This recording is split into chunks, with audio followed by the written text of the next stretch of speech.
Breeding ফিস।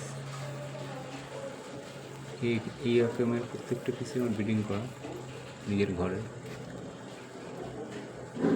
খালি ওই red মলিগুলো বাদ দিয়ে 2-3টি রেড মলি আছে, ওটা কিনে আনা হয়েছে নতুন। হিউম্যান ফাইটারের কোয়ালিটিগুলো দেখো।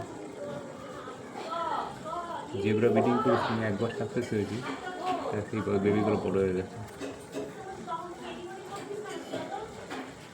আর মলিগুলো 6 মাস বয়স হয়ে গেছে, আর সব বড়ো হয়ে গেছে।